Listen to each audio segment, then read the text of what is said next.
Sofia La Forteza at Leon Barreto sa Disneyland.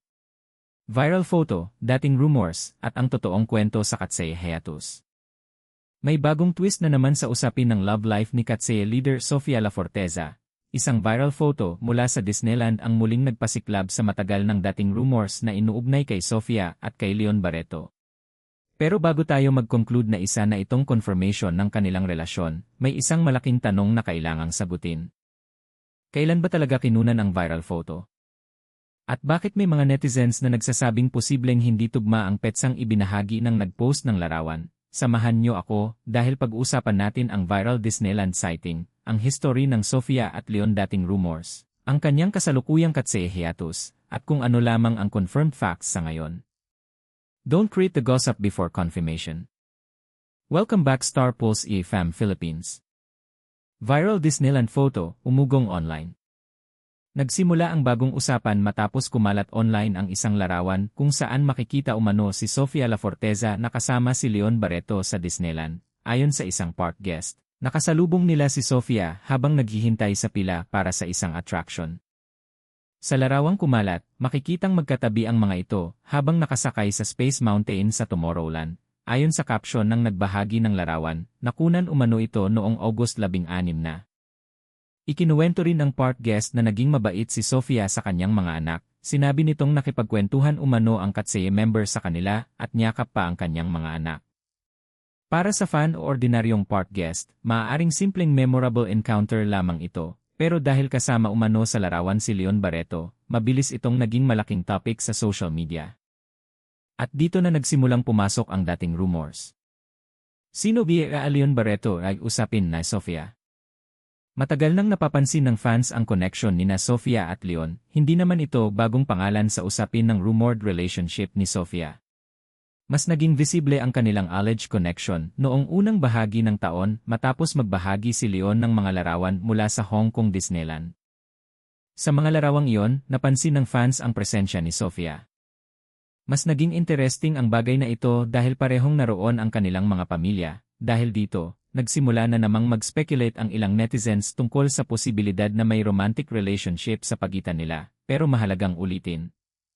Ang pagiging magkasama sa isang lugar ay hindi automatic na nangangahulugang mag-boyfriend at girlfriend ang dalawang tao. At hanggang ngayon, wala tayong nakikitang opisyal na pahayag mula kina Sofia o Leon na nagsasabing sila ay officially dating.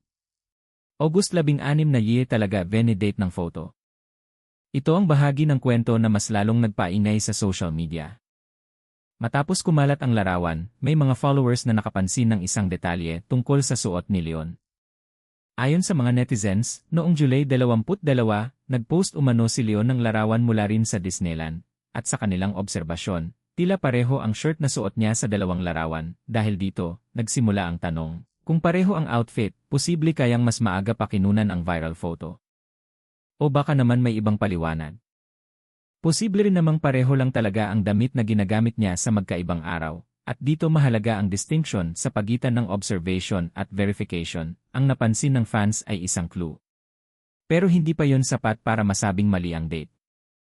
Hanggat walang original metadata, official confirmation mula sa park guest, o pahayag mula sa mismong mga taong nasa larawan, hindi natin maaaring sabihin ng may katiyakan kung kailan talaga ito kinunan. Kaya sa ngayon, ang pinakaligtas na sabihin ay hindi pa independently verified ang aktwal na petsa ng viral photo. Bakit nila kapansin-pansin yan sighting ngayon? Timing ang isa sa mga dahilan kung bakit naging malaking topic ang larawan. Kamakailan lamang ay inanunsyo na pansamantalang mag-step back si Sofia mula sa ilang activities ng Katseye. Noong August 7, sinabi ng EA at Geffen Records na pinayuhan si Sofia ng medical professionals na magkaroon ng mas mahabang panahon para makapagpahinga. Inaasahang muling susuriin ang kanyang kondisyon sa September. At para sa fans, mahalagang tandaan na ang pahinga ay hindi nangangahulugang tuluyan na siyang umalis sa grupo. Ang hiatus ay bahagi ng kanyang pagbibigay prioridad sa kanyang well-being. Sofia, health like come first. Sa kanyang mensahe sa fans, naging bukas si Sofia tungkol sa hirap ng desisyong mag-step back. Ipinaliwanag niya na hindi naging madali para sa kanya ang pagkuha ng pahinga. Pero may isang bagay siyang napagtanto, health has to come first. Ibinahagi rin niya ang kahalagahan ng pag-aalaga sa kanyang isip at katawan upang magawa pa niya ng matagal ang bagay na pinakamamahal niya, o, in the relation talaga sila. Ito ang tanong na malamang pinakamaraming gustong malaman ng fans. Sofia at Leon, officially dating na ba? Sa ngayon, wala tayong sapat na verified information para sabihin yon. Ang mayroon tayo ay isang viral photograph kung saan makikita silang magkasama. Mayroon ding history ng sightings at online speculation. Nasa hiatus la Sofia, pero bakit Lele nagko-comment na living easy? May isa pang angle na lumitaw sa social media. May ilang netizens na nag-react sa sighting dahil kasalukuyang nakahiatus si Sofia. May mga komentong ikinumpara ang treatment sa kanya sa naging usapin tungkol sa hiatus ni Manon Bannerman. May ilan din nagtanong kung bakit tila may ibang expectations ang fans para sa iba't ibang Katseye members, Sofia di Katseye. Para sa mga hindi gaanong pamilyar sa journey ni Sofia, malaking bahagi ng kanyang career ang Katseye. Nabuo ang grupo sa pamamagitan ng 2023 reality competition na The Debut, Dream Academy. Nang matapos ang selection process, napabilang siya sa final lineup ng Katseye. At kalaunan, siya ang naging leader ng grupo. Nagdebut ang Katseye noong 2024 at mabilis na nakilala internationally. Kabilang sa mga awiting naging popular sa grupo ang Touch, Gnarly, at Gabriela. Ikalawang Katseye member Anne hiatus. Si Sofia ang ikalawang miyembro ng Katseye na nagkaroon ng hiatus ngayong taon. Nauna rito si Manon Bannerman na nagpahinga noong February. Dahil dito, naging masensitibo ang fans sa usapin ng mental health at well-being ng members. At mahalaga ring tandaan na magkakaiba ang circumstances ng bawat tao. Denny Leon Sofia rumors noong Hong Kong Disneyland. Balikan natin ang isa pang malaking dahilan kung bakit hindi nabago sa fans ang pangalan ni Leon kapag pinag-usapan si Sofia. Noong January, mas naging maingay ang dating rumors matapos magbahagi si Leon ng mga larawan mula sa Hong Kong Disneyland, yan ni importance ng privacy. May isa pang dapat pag-usapan dito.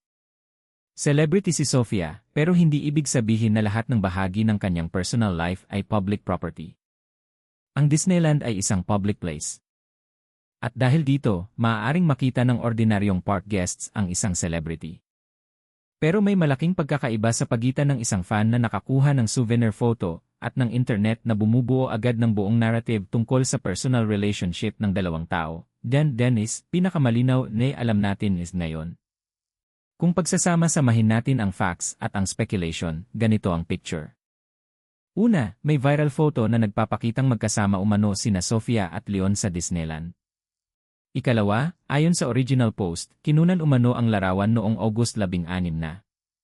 Ikatlo, may mga netizens na nag-question sa petsang iyon dahil napansin nilang tila kapareho ng shirt ni Leon ang nakita sa isang July 22 Disneyland post. Ika-apat, wala pang verified evidence na nagpapatunay na mali ang August 16 na date. At ikalima, wala ring official confirmation mula kina Sofia at Leon na sila ay mag-boyfriend at girlfriend, huwag iyan natin kalimutan gani reason ng hiatus. Sa gitna ng dating rumors, may isang bagay na hindi dapat mawala sa usapan. Si Sofia ay kasalukuyang nagpapahinga para sa kanyang well-being. At iyon ang dapat bigyan ng respeto. Hindi natin kailangang i-analyze ang bawat movement niya habang nakabreak. Kung may photo siyang lumabas online, hindi ibig sabihin na kailangan nating malaman kung sino ang kasama niya, ano ang pinag-usapan nila, o ano ang eksaktong relationship nila. What's next, Sofia? Ang malaking tanong ngayon ay kung kailan babalik si Sofia sa Katseye activities. Ayon sa naunang announcement, muling susuriin ang kanyang kondisyon sa September. Kaya mas magandang hintayin ang official updates mula sa management at mula mismo kay Sofia. So, nag-date nga ba sina Sofia La Forteza at Leon Barreto sa Disneyland? Sa ngayon, hindi natin alam. May viral photo. May dating rumors. Ori ng sightings. May mga fans na nakapansin ng similarities sa outfit ni Leon, kaya hanggang may lumabas na malinaw na statement mula mismo sa kanila, mananatili itong speculation. At higit sa lahat, habang nakahiatus si Sofia, sana ay huwag nating kalimutan na tao rin siya na nangangailangan ng pahinga at privacy. Kung nagustuhan nyo ang video, huwag kalimutang mag-like, mag-subscribe, at i-hit ang notification bell para updated kayo sa mga bagong balita at developments tungkol sa Katseye at sa mga miyembro nito. At tandaan, rumor is not confirmation, at isang larawan ay hindi buong kwento. Maraming salamat sa panonood at hanggang sa susunod.